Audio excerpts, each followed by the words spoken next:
Bom dia a todos. Então, hoje, dia 5 de maio, né, a gente retorna com a nossa aula, com a disciplina de Teoria Geral do Processo. E dando continuidade, então, a semana passada a gente acabou fazendo a atividade avaliativa, né? Parabenizo os senhores pelo excelente desempenho. E hoje, então, a gente já continua com a nossa disciplina. E hoje nós começamos, então, a sessão 4 do nosso QLS, né, no 4.1, que nós vamos falar das funções essenciais da justiça, que é fundamental a gente conhecer exatamente para o desenvolvimento do processo, né?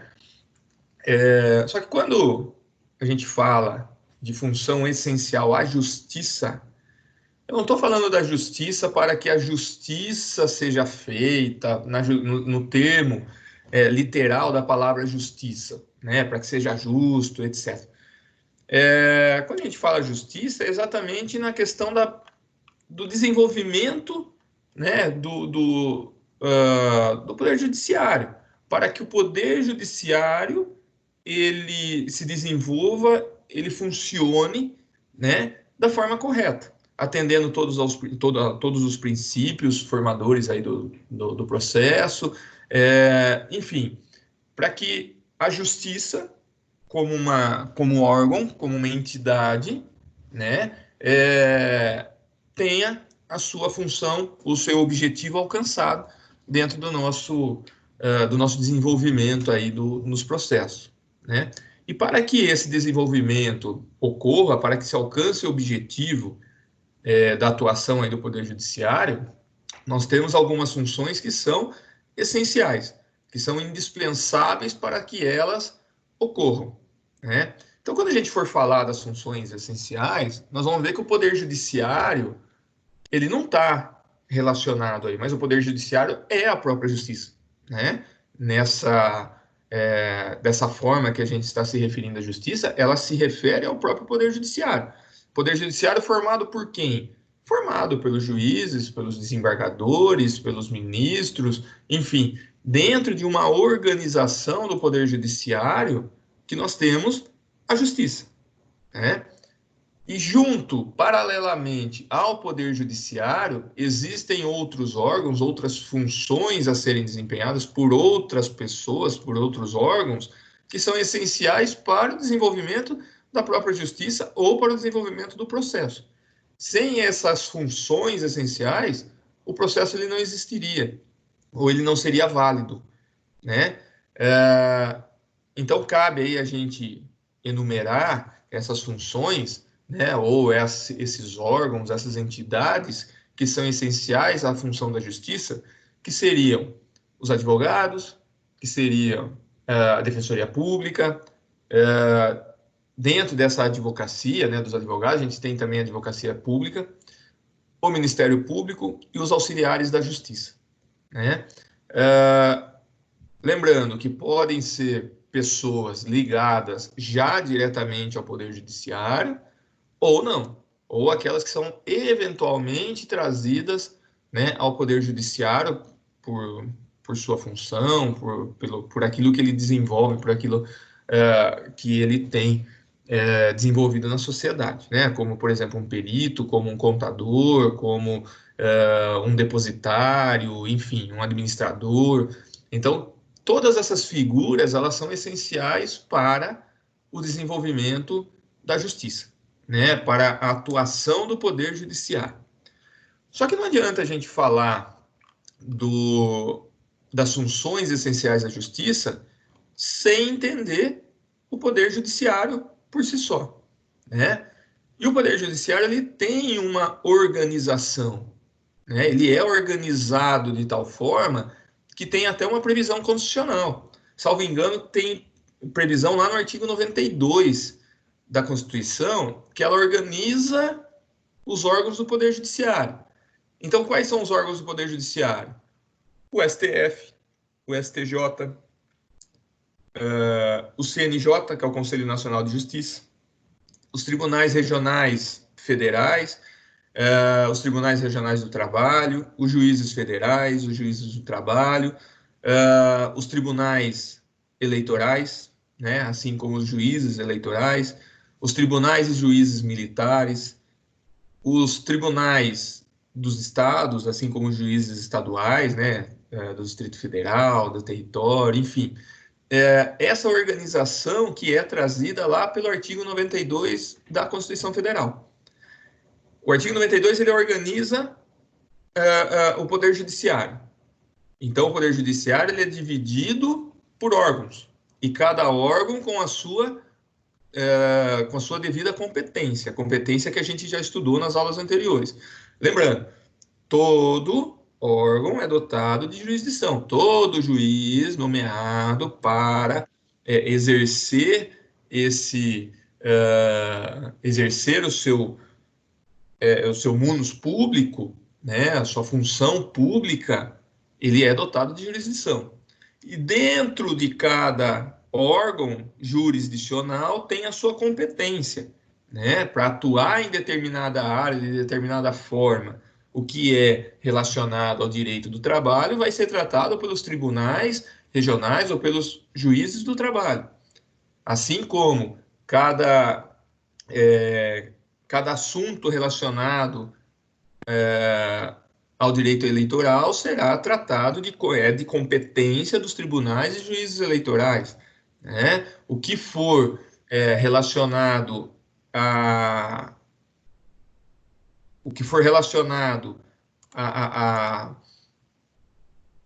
deixa eu só demitir a Eliana aqui que está chamando na sala. Ótimo. O que for relacionado à matéria discutida de Constituição Federal é competência do Supremo. O que estiver discutindo interpretação de norma infraconstitucional é relacionado ao Superior Tribunal de Justiça, né? Então, cada um tem a sua competência, a competência que a gente já estudou nas aulas anteriores, né? Então, a justiça, quando a gente fala das funções essenciais de justiça, é para alimentar e para poder atuar juntamente ao Poder Judiciário, tá? Então, a justiça aqui está relacionada ao Poder Judiciário, que tem a sua organização trazida lá no artigo 92 da Constituição Federal, né? Só que dentro dessa organização do Poder Judiciário, a gente tem aí algumas denominações, né, que a gente tem que entender, né? Por exemplo, quando a gente fala da justiça por si só, nós temos a justiça estadual e a justiça federal, né? Aí a justiça estadual ela se divide, subdivide lá em justiça comum, justiça eleitoral, justiça militar, assim como nós temos a justiça federal, que é a justiça comum, federal, né? E a justiça do trabalho. Cada um atuando dentro do seu órgão de competência, né? Nós temos, por exemplo, algumas denominações do Poder Judiciário que falam com relação à região, ou seja, aonde aquele órgão será implantado e atuará, né? A gente ouviu muito falar, por exemplo, do TRF de Quarta Região, que era lá do ex-juiz, né, do ex-ministro Moro. Por quê? Porque a atuação da Justiça Federal, né, na Quarta Região. Nós temos aqui na região de Campinas a Justiça do Trabalho, do TRT da 15ª região, né, que é relacionada à região de Campinas, né? Aí, desmembrando, a gente vai por uma seção judiciária, né, que é aí uma parcela de uma determinada região onde aquela justiça vai atuar, né? Por exemplo, a seção judiciária de São Paulo ou a seção judiciária do Rio de Janeiro, né? Refere-se mais aí aos estados, o Distrito Federal, já que nós não temos mais territórios, né, no Brasil. A comarca, que nós temos, que se refere à unidade jurisdicional, né? Por exemplo, nós temos a comarca de Santa Bárbara, nós temos a comarca de Limeira, que ela está ligada à Justiça Comum do Estado de São Paulo, né? Então, a Justiça Estadual, Justiça Comum, né, que atua na seção judiciária de São Paulo, na comarca de Santa Bárbara do Oeste, né? E dentro da comarca nós temos as divisões, muitas vezes ou em vara única ou em várias varas, né? Temos primeira, segunda, terceira vara civil, primeira, segunda, terceira vara criminal, vara do júri, enfim, Então, as varas são as unidades jurisdicionais descentralizadas da comarca, ou seja, dentro da comarca ela se subdivide, né? Muitas vezes é para poder aí haver uma melhor organização interna dentro da comarca, né? Então se divide aí por matéria, ou se divide, eu já vi alguns fóruns dividir, né? Hoje, como a divisão ela é eletrônica, pelo próprio sistema, né, da distribuição lá do cartório distribuidor. Antigamente, quando a distribuição ela era manual, por exemplo, você chegava com um processo, né, com uma petição para iniciar um processo, ele era feito uma distribuição para uma das varas de forma manual. Eu já vi vara que distribuía por final de número. Então, o final par era para uma vara, final ímpar era para outra, ou se tinha mais de duas, era de um a tanto, seria uma vara, de tanto a outro tanto, final, né, o número final seria para outra, exatamente para manter aí uma divisão igualitária de processo, né? Dentro dessa organização judiciária, do Poder Judiciário, nós temos as câmaras, que aí seria relacionado aos tribunais, né? Então, faça uma correlação entre Câmara e Vara, a Vara na Justiça Comum, né? Aqui nas comarcas, e a Câmara é dentro dos tribunais. Então, os tribunais, eles têm a divisão dos trabalhos em câmaras, né? Então, nós temos, por exemplo, a Sexta Câmara Criminal, dentro do Tribunal de Justiça de São Paulo, nós temos a Segunda Câmara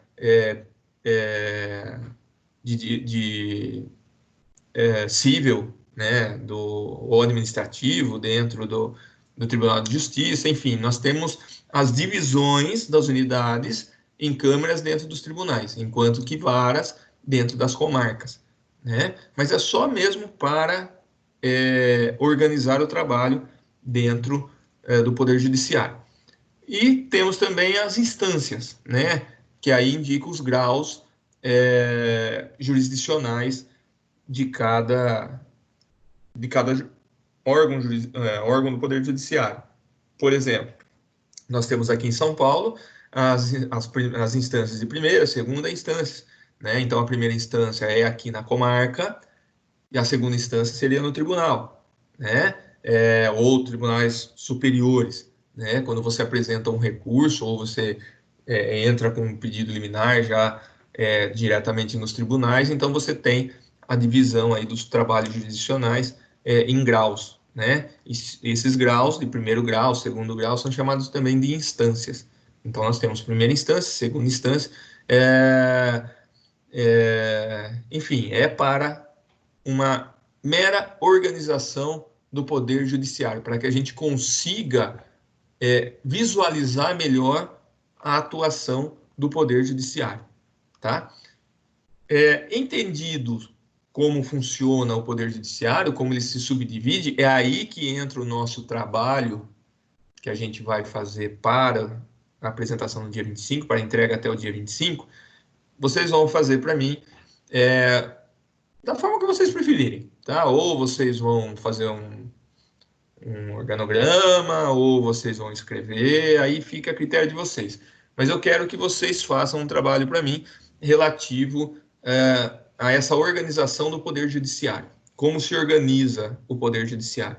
Se vocês forem lá no KLS, muito provavelmente vai ter alguma coisa nesse sentido. Eu não estou com o meu KLS aqui agora, mas se vocês forem no KLS, provavelmente vai ter alguma coisa relacionada à organização do Poder Judiciário. Mas ela está a partir do artigo 92 da Constituição, né? Até mesmo por divisão de competência, que tem lá no artigo 102 da Constituição, vai falar o que é de competência do STF, o que é de competência do STJ, o que é de competência dos tribunais regionais, enfim, aí fica para vocês pesquisarem a organização do Poder Judiciário, como ele se organiza, e fazerem aí, então, um trabalho nesse sentido, tá? Está na página 198 do KLS.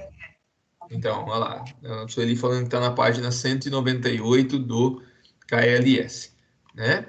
Então, é esse nosso trabalho, tá? Para a próxima para a próxima aula, tá bom? A próxima aula não, desculpa, até o dia 25. Mas é para a nossa próxima atividade formativa, né? Que nós vamos atribuir a nota. Muito bem.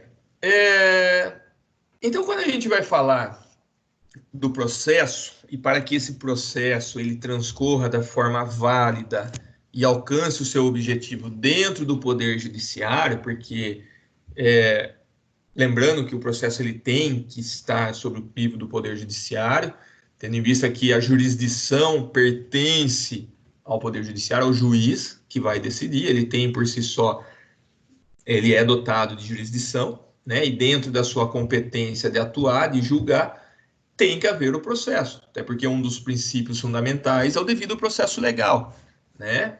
E o processo, como a gente sabe, ele é formado por partes. Existem as partes do processo, né? Basicamente, aí, quem são as partes do processo? Quem forma o processo, né? Quem figura dentro do processo? Nós temos o juiz, o autor e o réu. Isso, simplificadamente, é quem forma o processo, né? Então, de uma forma bem sucinta, são as partes, são sujeitos do processo. O juiz, que é quem vai julgar, tem que ser, então, lembrando, imparcial, porque se ele tiver algum interesse, alguma parcialidade, ele não pode, né? Ele é suspeito para julgar. Então, nós estamos falando do juiz. Nós temos também como sujeito principal o autor, que é aquele que propõe a ação, né? Pode ser o autor na ação civil, pode ser o autor na ação criminal, pode ser o autor na ação trabalhista, né? E nós temos o réu, né? O réu é aquele contra quem se está propondo a ação, né? Veja, nós só estamos falando de sujeito num termo mais abrangente, né? Juiz, então a figura física do juiz que vai analisar o processo e vai julgá-lo de forma imparcial a fim de solucionar aquele conflito que foi proposto.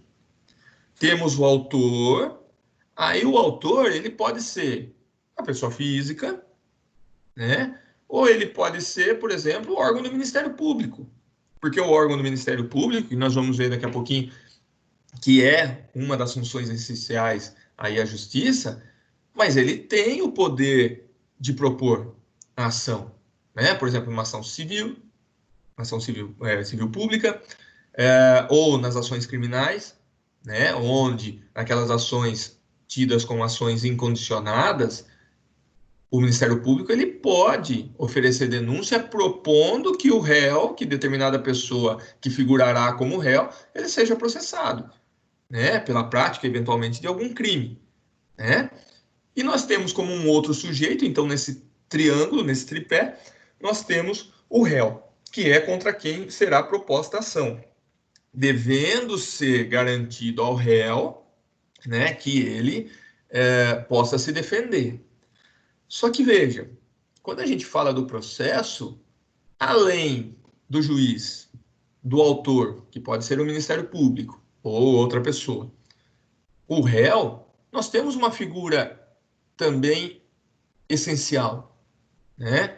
Nós temos uma figura importante que, se muitas vezes, né, ou na maioria das vezes, se essa figura não estiver presente no processo,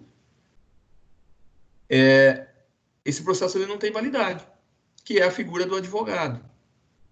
Então é essencial que tenha o advogado. E o advogado ele está lá para quê? Para representar um desses sujeitos. Ele pode representar tanto o autor quanto ele pode representar o réu, né?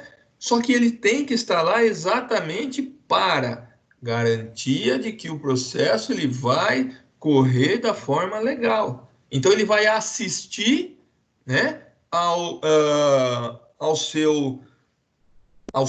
sujeito ligado a ele, né? Então o advogado ele também tem um papel fundamental, assim como o Ministério Público. Porque o Ministério Público, como a gente sabe, ele tem a obrigação primordial, ele tem como objetivo primordial o quê? Garantir que se aplique a justiça, né? Para verificar se o que está sendo feito no processo é válido, além de poder propor ação. Né? Na questão aí da ação civil pública ou no direito criminal, ele pode propor ação. Né? Mas como uma figura essencial, o Ministério Público ele está lá para fiscalizar o processo, os atos processuais. Por isso que toda vez que se tem um ato processual, é chamado, né, é feita a chamada vista ao Ministério Público, para que o Ministério Público, através do promotor de justiça, ele analise se aquele ato foi legal ou não. Né? Desculpa, bateu aqui na minha...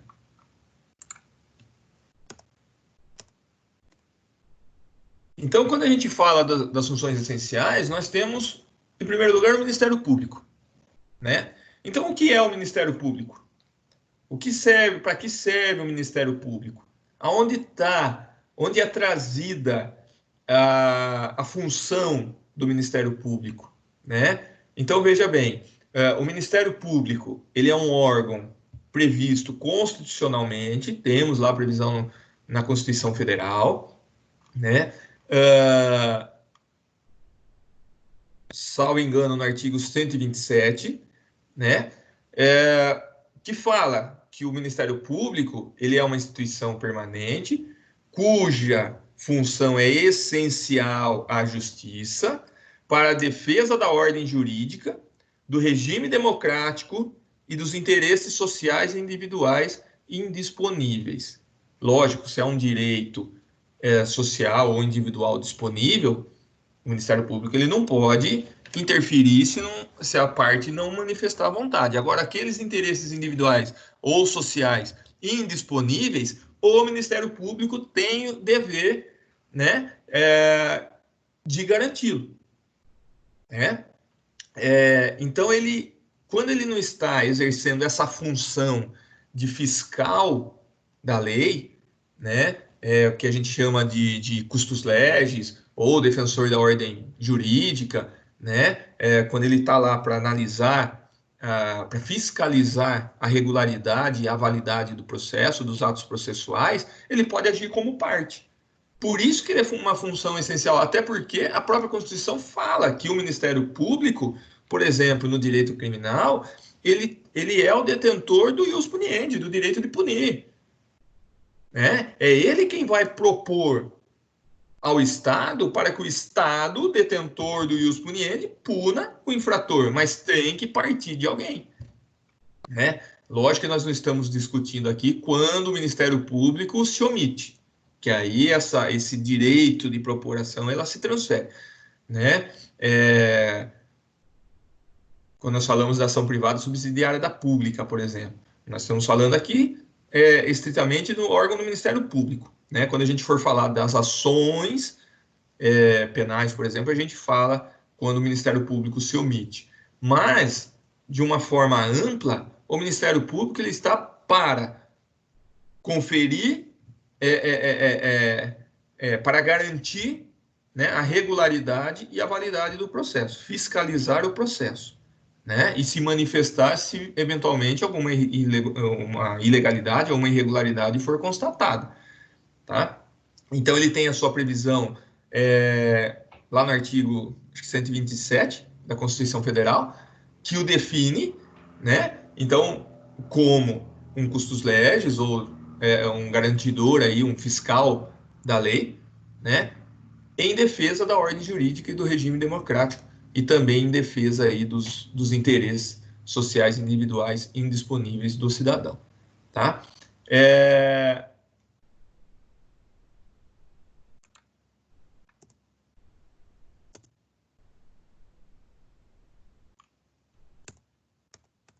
Tá com problema, meu... Aqui. E como que se divide o Ministério Público? O Ministério Público, nós temos o Ministério Público Federal, né, na esfera nacional, e nós temos também o Ministério Público Estadual, né, numa esfera estadual. No Ministério Público Federal, ele se subdivide no Ministério Público Federal, no Ministério Público do Trabalho, que são de esferas nacionais, federais, né? O Ministério Público Militar e também o Ministério Público do Distrito Federal e dos Territórios. Então, esses órgãos do Ministério Público, eles têm aí uma atuação de esfera nacional, né? E nós temos a esfera estadual, que são os Ministérios Públicos dos Estados, aqueles que atuam aqui nos fóruns estaduais, né?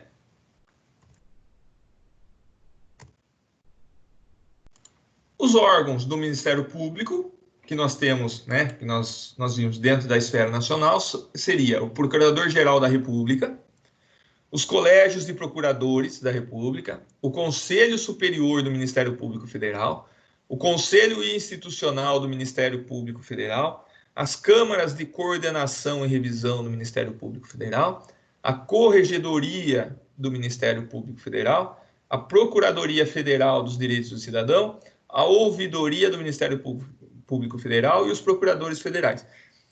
Aqui são alguns dos órgãos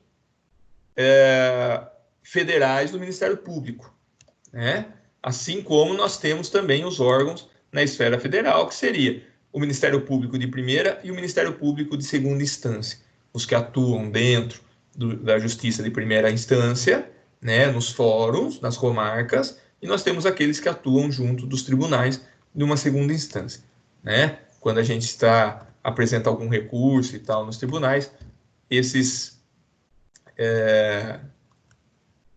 órgãos eles vão atuar, né?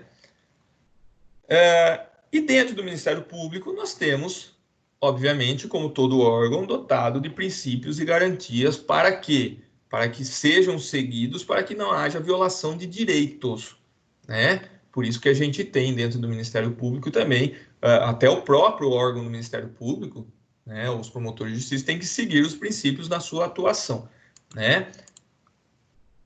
Então, quais são os princípios do Ministério Público? Da unidade, da indivisibilidade, da independência funcional e princípio do promotor natural, né?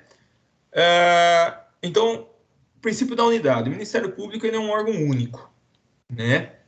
Então, o Ministério Público ele é um órgão único, ele não vai ser dividido, por isso da indivisibilidade, ele não vai sofrer divisão, né? Promotor de justiça é promotor de justiça, Ministério Público é Ministério Público. Ele tem uma organização, tá? Para facilitar os trabalhos, né? Mas Ministério Público é Ministério Público e tem a sua própria função. Seja qualquer órgão de esfera nacional, né, federal ou estadual, o Ministério Público ele tem a mesma função. Quais seriam essas mesmas funções? Defesa da ordem jurídica, do regime democrático e defesa dos interesses sociais individuais indisponíveis, tá? Ou ele vai atuar com custos legis, fiscal da lei, né? Ou como parte, quando a lei assim garantir, né? Conferir a ele uma legitimidade para atuar como parte no processo, né? Para propor ações, por exemplo. O Ministério Público ele tem uma independência funcional, ou seja, ele não é hierarquicamente ligado a ninguém. Ele é independente para atuar na sua função, né? Então, engana-se aquele que acha que o Ministério Público ele está hierarquicamente ligado ao juiz, por exemplo, ao Poder Judiciário, né? Não, ele tem independência. O órgão do Ministério Público ele atua de forma independente, tá? E o princípio do promotor natural, que é o mesmo princípio do juiz natural, ou seja, para você atuar como promotor de justiça, dentro do Ministério Público, você tem que passar por um concurso e ser nomeado o promotor, como promotor, para atuar nessa função, tá? E deve necessariamente ser um promotor de justiça nomeado para o seu cargo, observadas todos os requisitos legais, ou seja, o primeiro deles é que seja aprovado no concurso público para a carreira, para que ele possa exercer tal função, né? Tem a sua autonomia funcional, administrativa e financeira. Então, o órgão do Ministério Público, além da autonomia funcional, da independência funcional, né, Ele tem uma autonomia administrativa, que o próprio órgão do Ministério Público se organiza administrativamente como atuar, e também financeiramente. Então, ele tem os seus órgãos de controle financeiro aí dentro do próprio órgão do Ministério Público, né? E as garantias dos membros. Ou seja, para que o promotor de justiça ele não tenha receio ao se manifestar dentro de um processo, com relação à legalidade do ato, enfim, para que ele não haja com receio de agir como fiscal da lei, como custos legis, né? Ou, por exemplo, muitas vezes propor uma ação de improbidade contra um prefeito, sabendo que se ele não tivesse algumas garantias, politicamente ele poderia ser removido para uma outra cidade, para uma outra comarca, enfim, nesse sentido.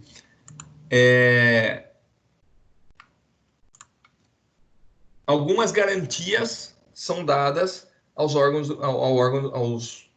ao Ministério Público, né, aos promotores de justiça, para que eles possam atuar com tranquilidade. Primeiro, eles têm a garantia da vitaliciedade. É promotor de justiça, vai morrer promotor de justiça, salvo, né, se demitido da sua função depois de um processo legal, administrativamente dizendo, que a Constituição assim prevê, né? Por exemplo, se ele praticar um crime, né, se ele for julgado e uma sentença transitada em julgado, poderá acarretar aí na sua perda de função. Caso contrário, ele vai ter a garantia de que ele sempre será promotor de justiça, ele não vai ter perdida o seu cargo, né? Salvo por um processo administrativo por crime que ele cometa ou por alguma conduta, né, administrativa que vá gerar a perda do seu cargo, né? Caso contrário, ele é vitalício na sua função. A garantia da inamovibilidade é exatamente aquela que eu falei para vocês. Ele não vai ser removido do local, da comarca onde ele está designado, né? A não ser que seja por sua própria vontade, a seu pedido, né? Ou por conta de uma promoção, enfim. Mas ele tem a garantia de que se ele não quiser, ele vai ficar na comarca para onde ele foi designado. Então ele pode ter proposta uma ação contra um prefeito, contra quem quer que seja, né? Uma pessoa influente, um político, né? Um empresário, enfim. Isso dá a garantia a ele de que ele pode atuar com tranquilidade, porque ele não vai sofrer nenhuma retaliação por ter agido conforme a sua função, né? Assim pede. E também a irredutibilidade de subsídio, ou seja, o seu salário, independente da função, do órgão onde ele está exercendo a sua função, o salário dele não será, não vai reduzir, né? Então, essas são garantias trazidas aí ao Ministério Público. Essas garantias do Ministério Público também são garantias dadas ao Poder Judiciário, aos juízes, né? Eles têm essas mesmas garantias que o órgão do Ministério Público, que não são trazidas para alguns outros órgãos aí, alguns outros servidores públicos, né? Eu posso falar, por exemplo, como o delegado de polícia, que ele não tem essas garantias como tem o órgão, os promotores de justiça ou os juízes, né? Então, por isso que se diz que o Ministério Público é uma função essencial à justiça dentro do Poder Judiciário, por conta das funções, por conta daquilo que ele tem que exercer, né, dentro da sua função fiscal da lei ou, muitas vezes, atuando como parte, tá? Com relação ao Ministério Público, até aqui tudo bem? Alguma dúvida? Tudo bem. Alguma dúvida? Não. Tá, eu não estou vendo vocês, tá? Eu estou só ouvindo por conta do... Professor, Oi, o Luiz está tentando entrar na sala e não está conseguindo, ele falou. quem? Luiz, o preto. Então, mas não está aparecendo aqui que ele quer entrar na sala, ele não está conseguindo fazer o login, né? Não, eu já não sei, eu vou mandar mensagem. Ele não aparece aqui na sala querendo entrar, não. Tá, Tá? ok. Bom, então com relação ao Ministério Público, tranquilos, né? Outro órgão ou outra função essencial à justiça é o da advocacia pública, ou da advocacia em geral, né? Os advogados, eles têm funções essenciais, né? A advocacia pública. O que seria a advocacia pública? Está lá no artigo 131 e 132 da nossa Constituição. O advogado público, primeiro, ele é advogado, assim como qualquer outro advogado, ou seja, ele tem que ser bacharel em Direito e ter aprovação na Ordem dos Advogados do Brasil. Né? Tem que ser inscrito, regularmente inscrito na OAB. Se ele não for regularmente inscrito na OAB, ele não pode exercer a advocacia. Assim como o advogado público. Né? Por isso que lá na Constituição, no artigo 133, fala o seguinte: o advogado é indispensável à administração da justiça. Por quê? Porque ele vai servir para assistir as partes, seja a autora ou a parte ré, né, para que o oriente, para que o auxilie, para que o assista, né, dentro do processo, dentro daquela contenda, né? E a Constituição fala o seguinte: quem é a pessoa habilitada para poder assistir uma das partes, né, as partes dentro do processo? O advogado, desde que seja devidamente inscrito na OAB, né? O Código de Processo Civil, no artigo 103, também faz referência a isso, né? Fala o seguinte: a parte será representada em juízo por advogado regularmente inscrito na Ordem dos Advogados do Brasil, exatamente para garantir o quê? Garantir a validade do processo, né? Garantindo uma atuação técnica em juízo, né? Porque se a gente pegar qualquer pessoa do povo que não seja advogado, não tenha conhecimento de lei, e colocar ele num processo para que ele atue em defesa própria, ele não vai saber atuar tecnicamente. Ele não vai saber prazo, ele não vai saber redigir a sua defesa ou propor ação. Então, isso tecnicamente depende de alguma pessoa que tenha esse conhecimento, que é conferido ao advogado, né? Então, tem que garantir isso às partes para a validade do processo. Então, é feito por meio de advogado. Advogado, como a própria Constituição fala, que é indispensável à administração da justiça. Saindo um bracinho dos advogados numa forma ampla, nós temos o advogado público, que também exerce uma função essencial à justiça, né? Uma forma de atuação. Quem é o advogado público? É o advogado que defende, que atua nos interesses do Estado, da União, do Estado, do Distrito Federal ou dos municípios. É aquele advogado que atua, por exemplo, na prefeitura, no jurídico da prefeitura. É o advogado, por exemplo, que está lá na Advocacia Geral da União.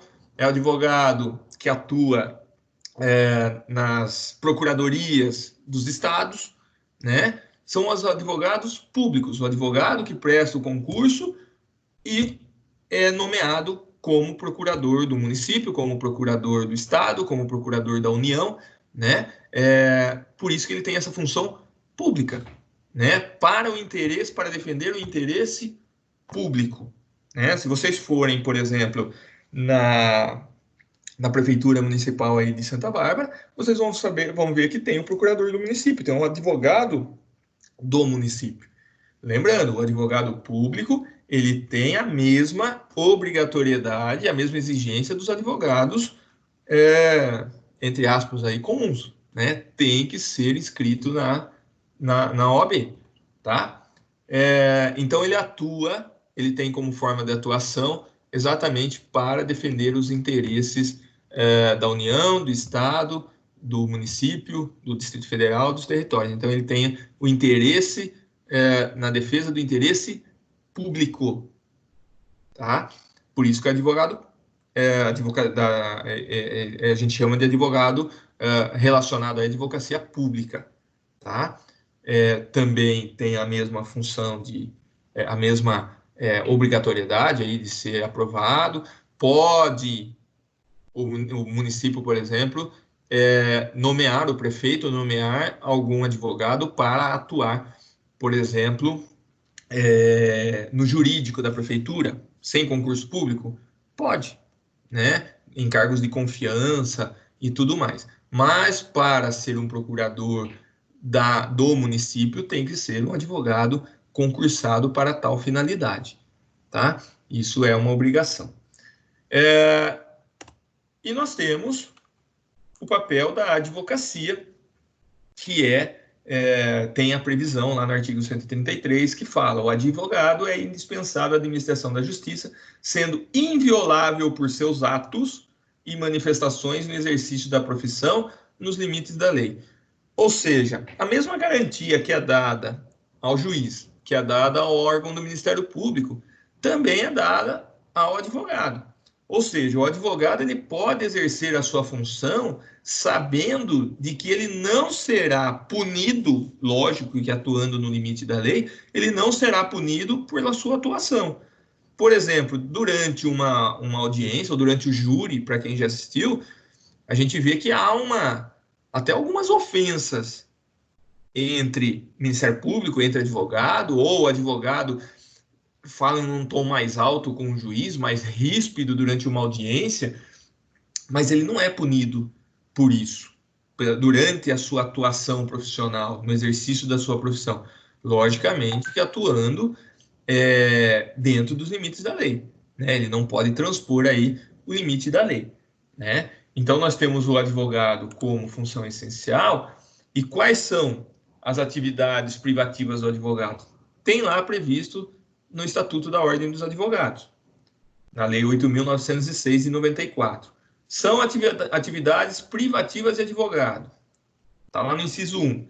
A postulação a órgão do Poder Judiciário e aos juizados especiais, ou seja, postular, apresentar, né, propor uma ação, apresentar uma petição, né? E as atividades de consultoria, assessoria e direção jurídicas. A gente vê por aí muitos estabelecimentos, principalmente próximos de fóruns e tal, que falam que prestam consultoria, assessoria jurídica. Tem que tomar cuidado, né? Porque muitas vezes essa assessoria, essa consultoria, ela é administrativa, não jurídica. Porque assessoria jurídica ou consultoria jurídica, ela só pode ser prestada por advogado. É uma atividade privativa de advogado. Advogado, quem é? Aquele devidamente inscrito na OAB. Então, você não pode prestar uma consultoria ou uma assessoria jurídica se você não é advogado. Tem que tomar muito cuidado. Isso, inclusive, é crime. Chama-se usurpação de função. Você não pode exercer uma atividade que ela é legalmente prevista, privativamente prevista para para uma determinada pessoa, uma determinada atividade. Então, o advogado pode prestar consultoria ou assessoria ou direção jurídica. Outra pessoa não. Tá? Então, essas atividades privativas do advogado têm que ser exercidas por advogados para postular ação, para exercer essa consultoria, desde que devidamente inscrito na OAB. Né? Então, tenha feito o exame da OAB e tenha sido aprovado. Né?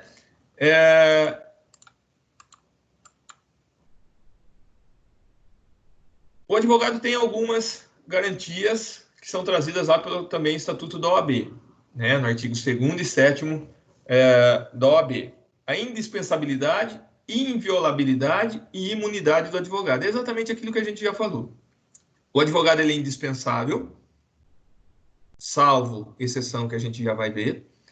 Ele é indispensável para o processo. Então, não pode haver a dispensa. Se qualquer parte não tiver um advogado contratado, nomeado por ele, o Estado é obrigado a conferir-lhe uma defesa técnica. Então, o Estado vai oferecer essa defesa técnica, esse profissional à parte, né?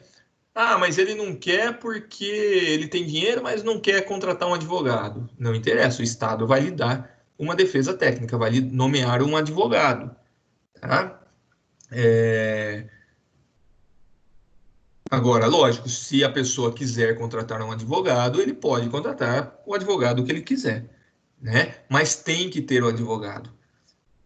Não é disponível à parte ter ou não advogado, tá? O processo exige que tenha um advogado. Caso contrário, o processo ele é nulo por falta de atuação técnica, por falta de defesa técnica e até por ferir aí o princípio do devido processo legal, né? Então nós temos que ter o advogado obrigatoriamente, tá? Outra garantia é a inviolabilidade, ou seja, o advogado ele tem a sua atuação, ele é inviolável, ele tem sua atuação inviolável, ele tem os seus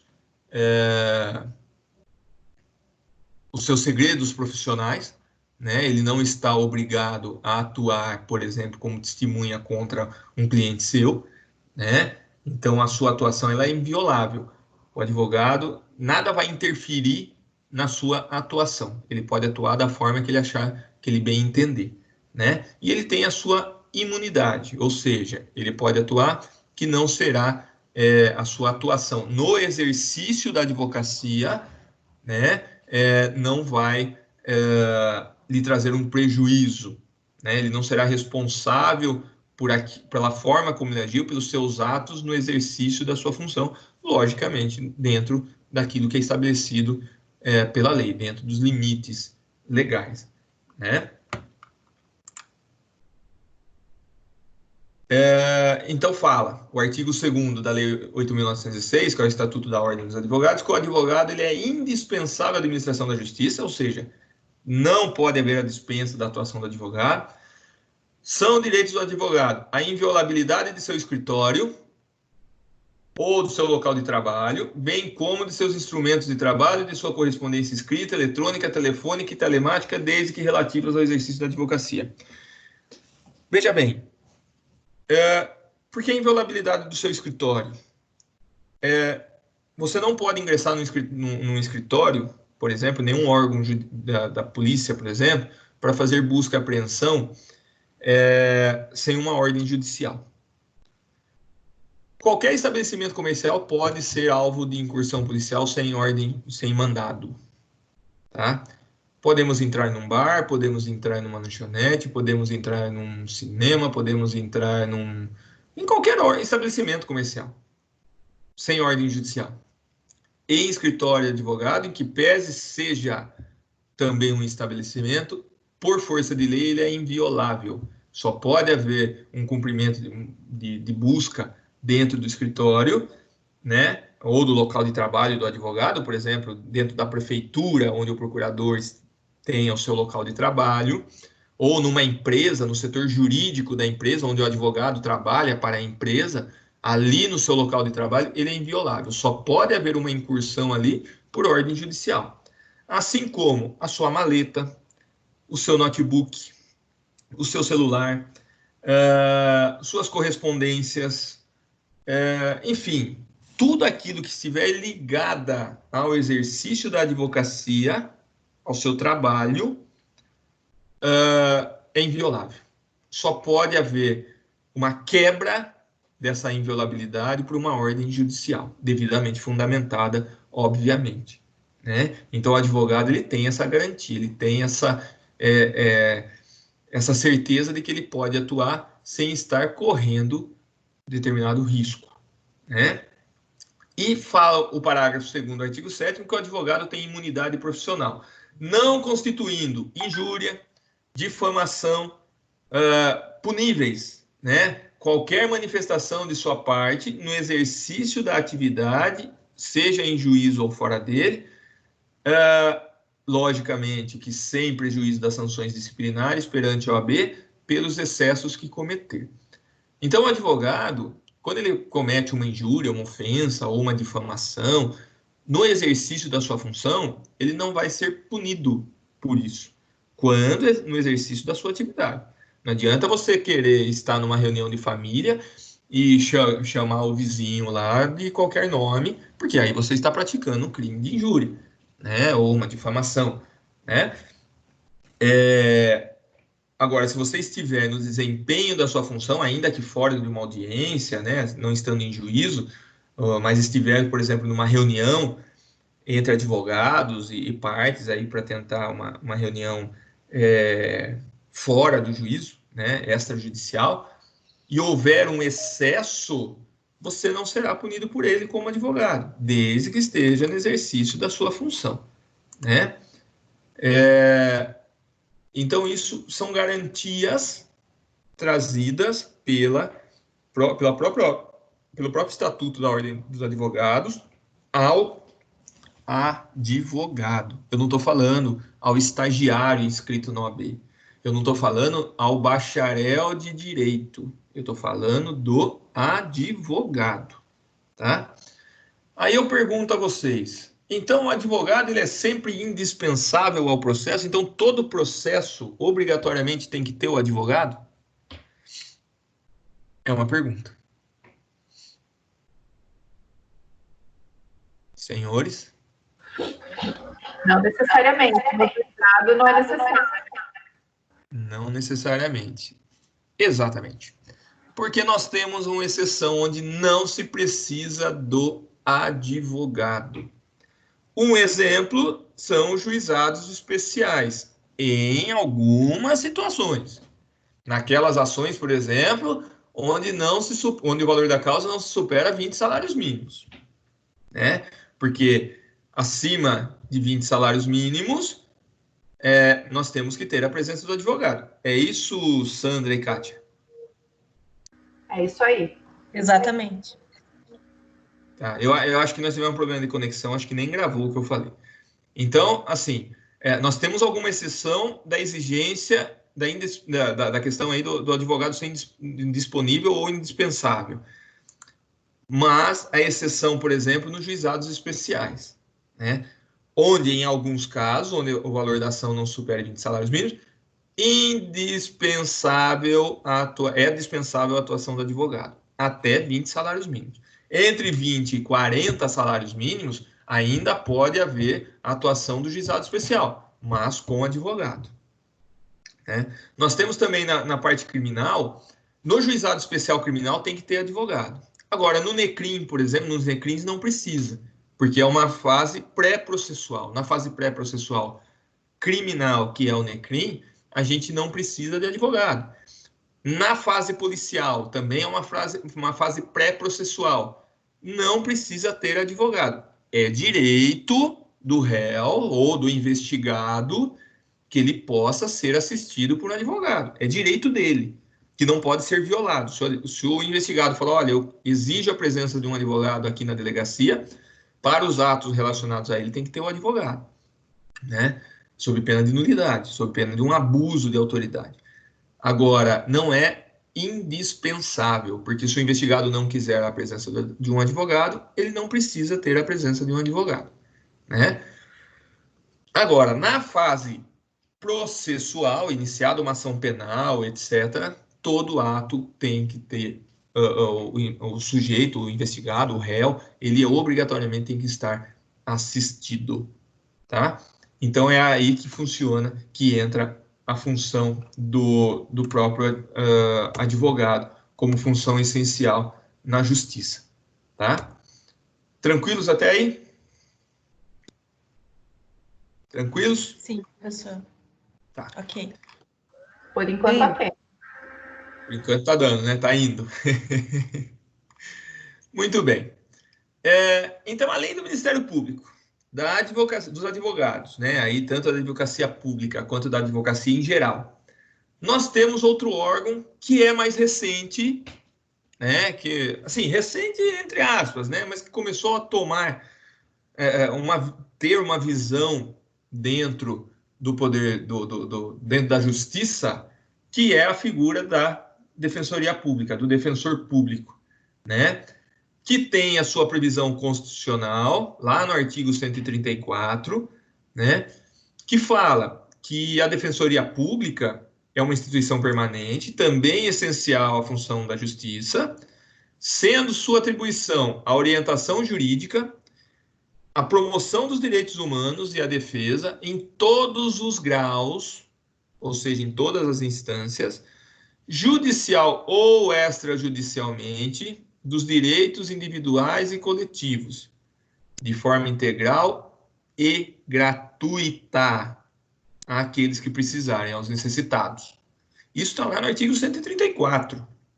Então, a Defensoria Pública, ela está para atuar aos necessitados, tá? De forma gratuita. Então, todos aqueles que não podem, não reúnem condições para ter um advogado, eles recorrem à Defensoria Pública. Quem é o defensor público? Quem pode ser defensor público? É uma pergunta. Formado em Direito, que tenha passado pela OAB, se eu não me engano, e que tenha passado no concurso público também. Tá, então, resumidamente, quem pode ser defensor público? Um advogado. O advogado pode ser defensor público. Se não for advogado, não. Todo edital de concurso de defensoria pública exige que você seja advogado devidamente inscrito na OAB. Por quê? Porque o defensor público ele exerce a função do advogado para aqueles que não têm condições de pagar o advogado. Então, ele é um advogado público, não tem nada a ver com aquela advocacia pública que a gente já falou, nem com a advocacia privada.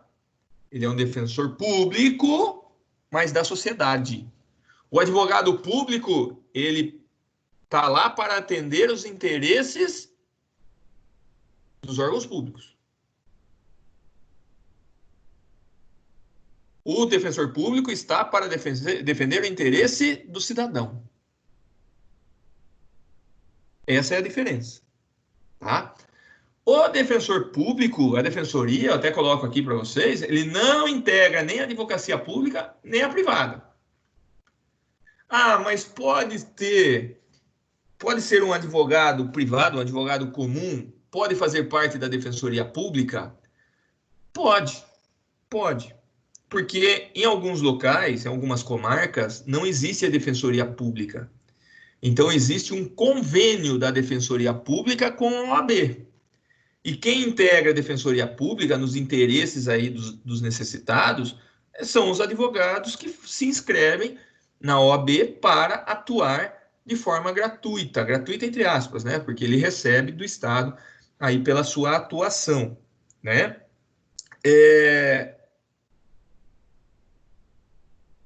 Mas ele deixa de ser o advogado privado para atuar em nome da defensoria pública. Tá? Então, ele não é o advogado. Ah, eu sou um advogado e simplesmente quero ser um defensor público. Posso? Não.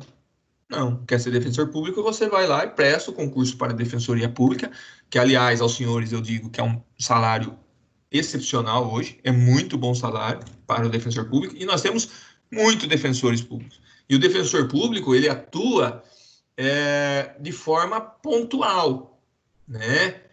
Por quê? Porque ele atua, na verdade, em determinados atos. Não é sempre o mesmo defensor, né? Isso é uma coisa muito interessante, porque nem sempre é o mesmo defensor para a mesma pessoa. Conforme os atos vão acontecendo, é levado ao conhecimento da defensoria pública e aquele defensor que está disponível ou escalado é o que vai atuar, né? Por isso que, às vezes, as pessoas falam que não tem uma atuação com muita ênfase, né? Porque não tem esse compromisso pessoal do defensor com aquele processo, né? Por exemplo, quando vai se ter uma audiência de custódia e o réu o preso ele não tem advogado, você nomeia um defensor público. Então vai algum advogado lá, algum defensor público, vai um defensor público e atua na defesa do réu. A partir disso, se houver uma ação penal, vai ser outro defensor público, enfim, né? Pode eventualmente recair sobre o mesmo defensor, mas não é Professor, Oi. eu tinha uma dúvida, caiu minha conexão. Sobre aquilo lá que o senhor falou e está falando agora. Tipo assim, se o réu foi preso, ele tem o direito de estar chamando advogado, o particular dele, ou se ele falar que quer um defensor público, ou algum advogado da OAB ali no momento do flagrante dele. Ele, por direito, ele tem. Não, veja bem. O direito que dá a ele é de ser assistido por um advogado. Certo. Quando ele está preso em flagrante, por exemplo, ele pode indicar um advogado. Correto. Se ele não tem advogado para indicar ou ele não tem condições, né, pode ser feito flagrante sem o advogado. Isso não gera nulidade. Ah, sim. Tá? Na fase processual, obrigatoriamente tem que ter advogado. Se ele não tiver um advogado e ele não quiser ser assistido por advogado, o juiz obrigatoriamente tem que nomear um advogado para ele. Aí, no caso, é o defensor público ou, dependendo do ato, pode ser um advogado qualquer ali que se disponha a tal ato. Entendeu? Entendi. O que não pode deixar de haver é a figura do advogado no ato processual. Qualquer advogado. Tá? Tudo bem, Matheus? Correto, professor. Entendi, sim. Obrigado. Então, quando a gente fala da defensoria pública, a gente está dizendo que se uma pessoa não tem condições financeiras para contratar um advogado particular, não tem condições de pagar um advogado, os honorários do advogado, ele pode suprir essa necessidade por meio de um defensor público, né, que vai representá-lo aí em juízo, né, no Poder Judiciário. Quando a gente fala de defensoria, eu até coloquei aqui nos nossos slides que trata de aspectos de funções atípicas, né? Por quê?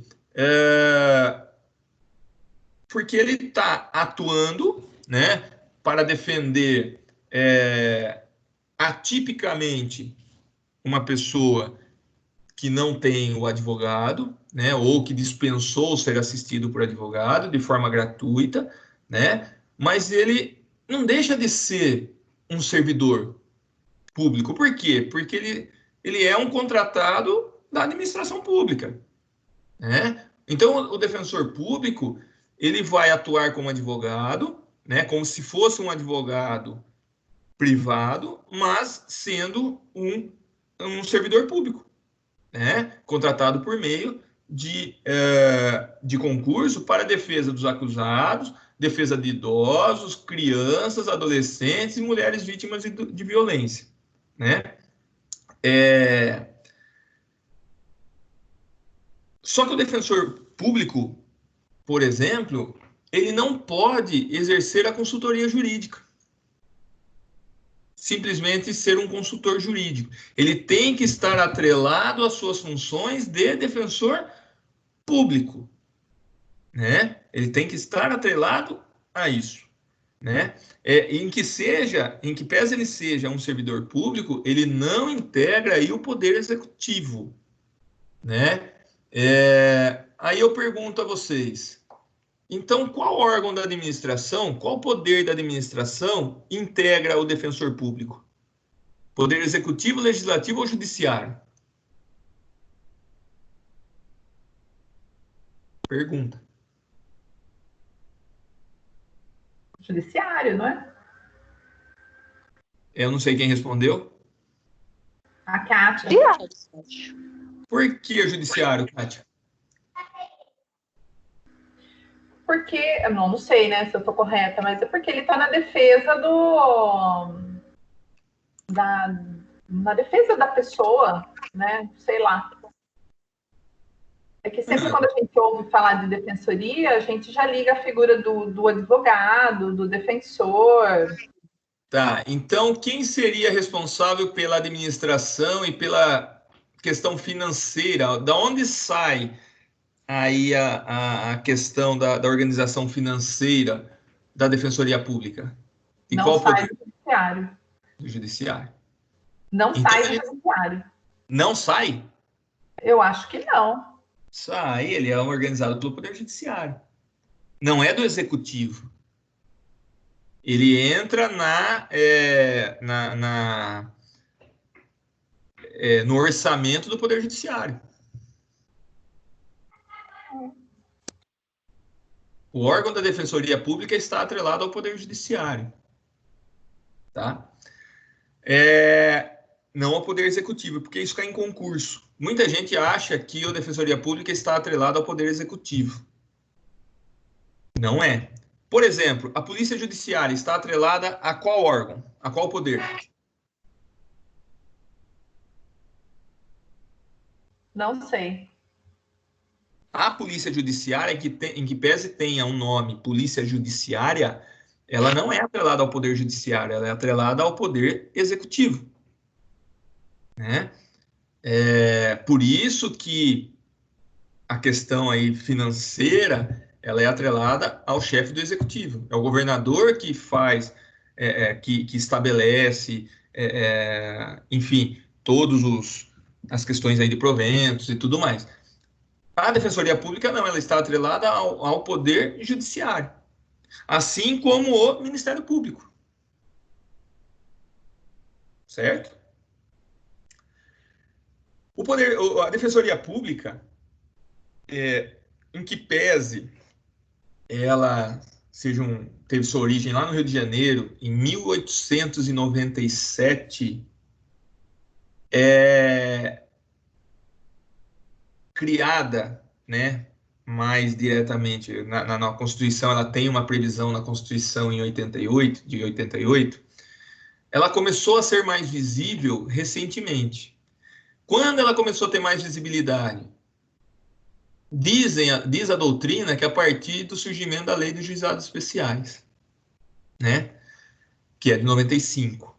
Então, ela tem uma visibilidade, uma aplicação menor, porque a maioria antes tinha justiça gratuita dentro da OAB, num convênio com o Estado, mas não tinha o órgão Defensoria Pública. A Defensoria Pública não era exercida por advogados concursados para tal finalidade de defensor público. O defensor público nomeado para isso pelo Estado, concursado e tudo mais, ele veio a aparecer mais recentemente.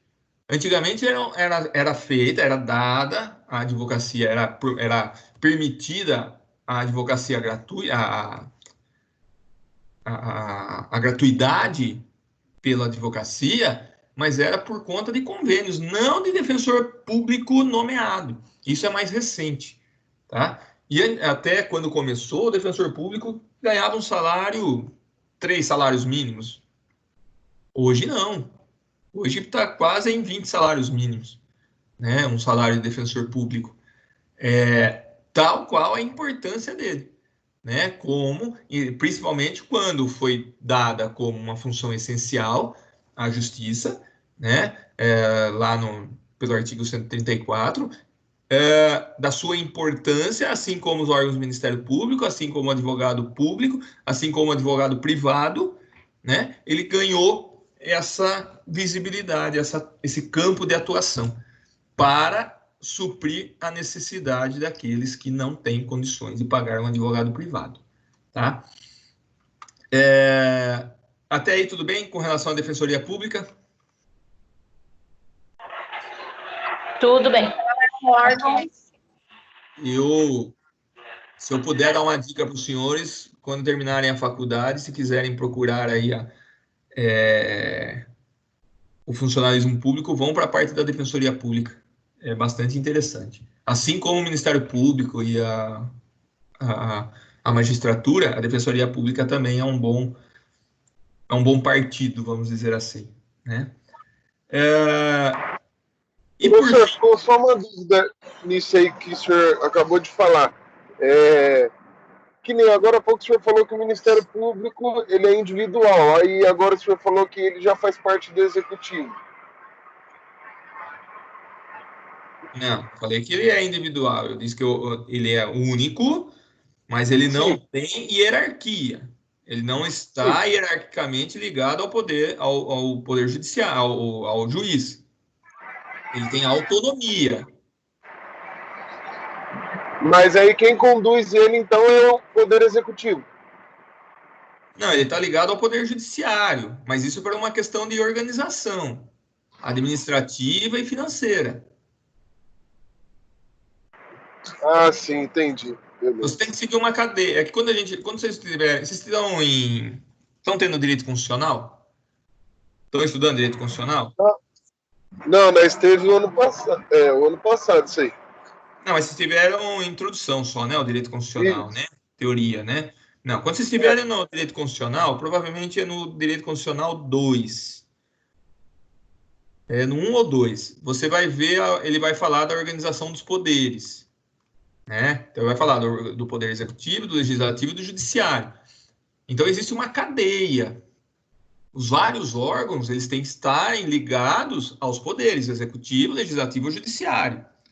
Só que, por exemplo, o órgão do Ministério Público, ele tem lá uma parcela, por exemplo, de valor de finanças a receber do Poder Judiciário. Então, ele recebe um certo valor para o Ministério Público, por seu órgão, ter autonomia de administrar aquele valor que ele recebe dentro do seu órgão.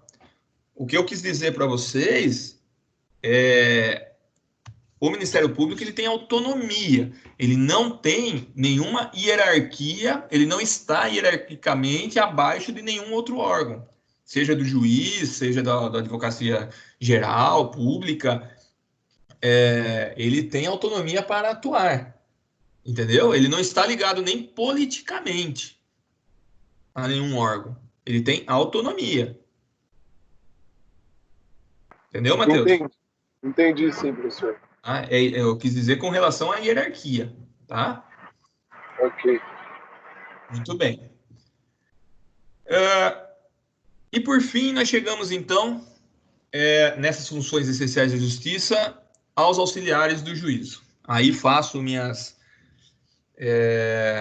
homenagens, minhas referências aí a Kátia e a Sandra. Não sei quem mais trabalha no fórum. Eu acho que a Beth também, né? Não, a Beth é enfermeira, né? O Elias. Ah, o Elias. O Elias trabalha onde, Elias? Oh, oi. Oi, Elias. Eu trabalho em Santa Bárbara. Oi? Santa Bárbara. Eu sei, mas é no fórum? Isso. Você é o quê? Escrevente? Não, eu sou segurança. Ah, segurança. Mas não deixa de ser uma função, né? Uhum. Muito pelo contrário. Aliás, é muito bom ter a garantia de que nós temos segurança quando vamos ao fórum, né?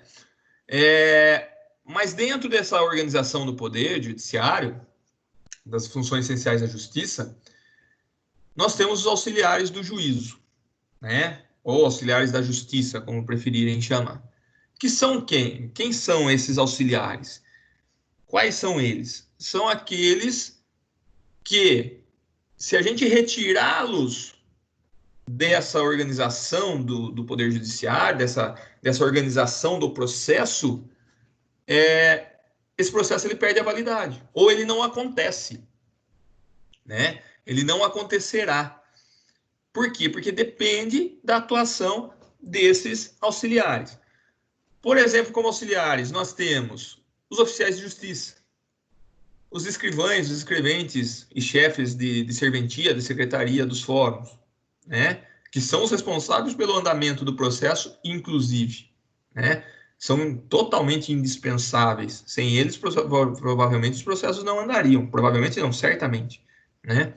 Temos os peritos, os intérpretes, os tradutores, os depositários e os administradores, por exemplo, nos bens das massas falidas, em processos falimentares, né, de falência. Os conciliadores e mediadores judiciais. Outros auxiliares também indispensáveis, por exemplo, os contadores,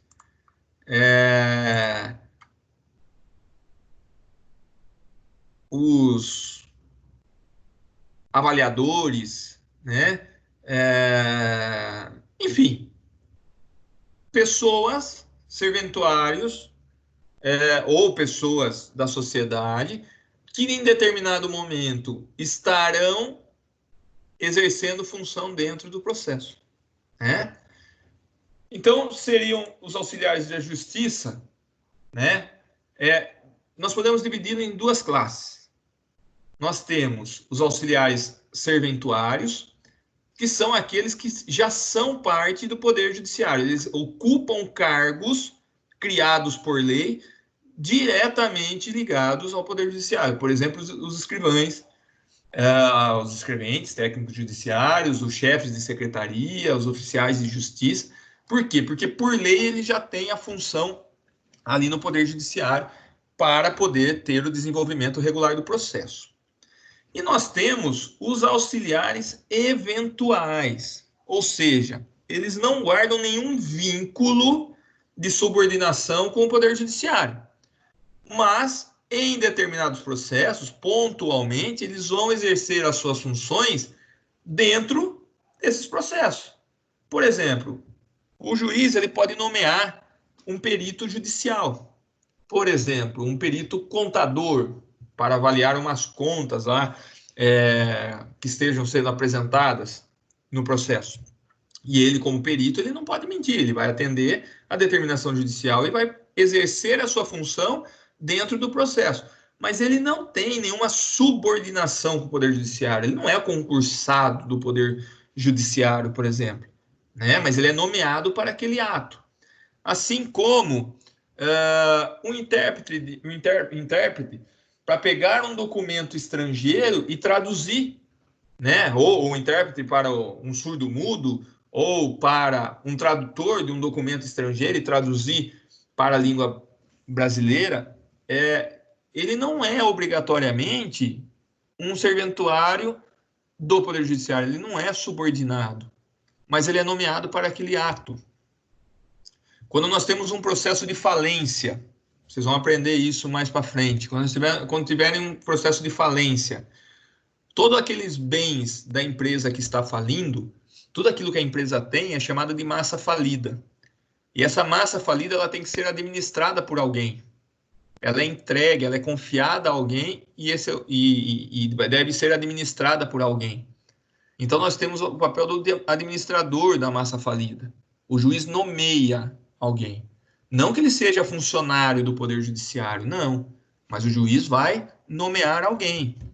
Ou tem algum objeto que o juiz vai depositar a alguém para que tome conta desse objeto, que é o chamado depositário, o tal do depositário fiel, né, que a gente chama.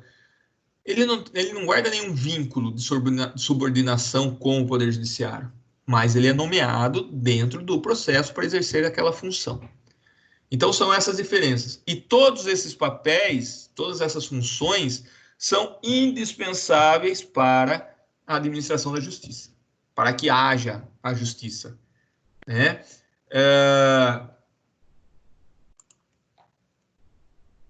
O papel, essa atuação, por exemplo, dos auxiliares de justiça, ela tem previsão lá no artigo 149 do Código de Processo Civil, né? Tem essa previsão e fala, ele regra a atuação dos auxiliares da justiça, tá?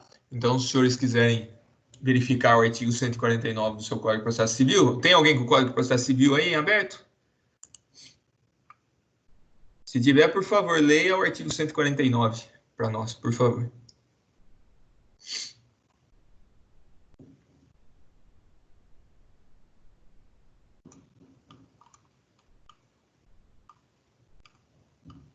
Alguém, por favor? Posso ler aqui, professor? Pode, deve. São auxiliares da justiça, além de outros cujas atribuições sejam determinadas pelas normas de organização judiciária. O escrivão... Aí, Sandra, entram, então, os auxiliares serventuários, tá? Que a lei determina estarem atreladas aí ao Poder Judiciário. Vai lá, continua. Okay. O escrivão, o chefe de secretaria, o oficial de justiça, o perito, o depositário, o administrador, o intérprete, o tradutor, o mediador, o conciliador judicial, o partidor, o distribuidor, o contabilista e o regulador de avarias. Muito bem. Então, veja que o próprio Código de Processo Civil ele já fala quem são os auxiliares do juízo, os auxiliares da justiça. E são indispensáveis para a administração da justiça, são indispensáveis para que o processo ele evolua, ele desenvolva, ele atinja o seu objetivo, certo? Então, isso é essencial para o processo, tá? Sem esses órgãos, sem essas funções do Ministério Público, da Advocacia Pública, da Advocacia Privada, da Defensoria Pública e dos demais auxiliares da Justiça, lógico que conjuntamente aí com o próprio Poder Judiciário, nós não podemos ter um desenvolvimento regular do processo e não alcançaria o seu objetivo. Por isso que eles são essenciais, muitos deles indispensáveis, tá? Mas a própria lei, a própria Constituição, como a gente já viu, ela prevê essa atuação dos órgãos, né? Nomeando-os como essenciais aí para a administração da justiça, né? Para que o Poder Judiciário possa atuar. Tá certo? Alguma dúvida até aqui? Não, tá ok. Tá ok? Deixa eu ver quem está na sala, que eu fechei aqui, deixa eu abrir. Vamos lá.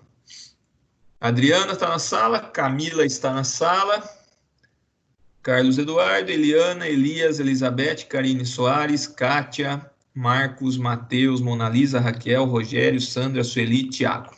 Muito bem. Bom, então aqui a gente termina o 4.1 do nosso KLS. Salvo engano, pelo KLS, acho que no próximo ponto, acho que vai falar de litisconsórcio, né? Se eu não estou enganado. Eu acho que é litisconsórcio e atos processuais, se eu não estou enganado, né? Não tenho certeza, mas eu acho que é isso.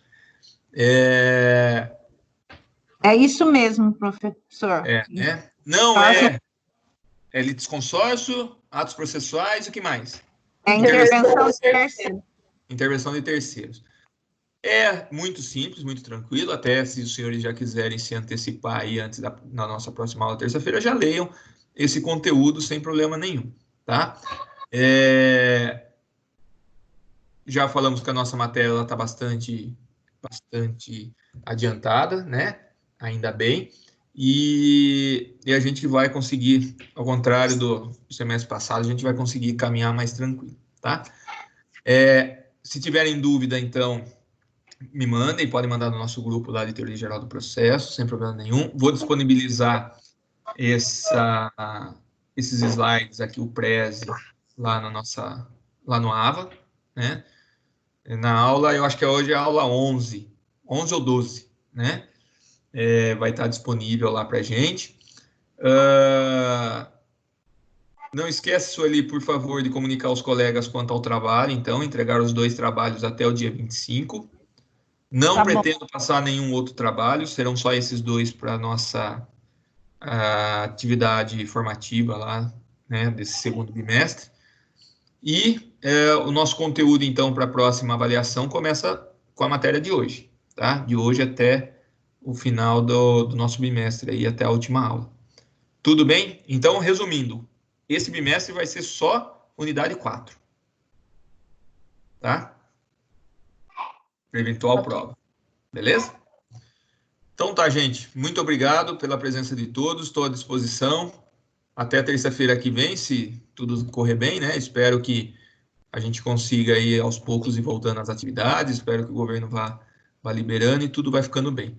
Por enquanto, quem puder se cuidar, vai se cuidando aí, porque com a saúde não se brinca, tá?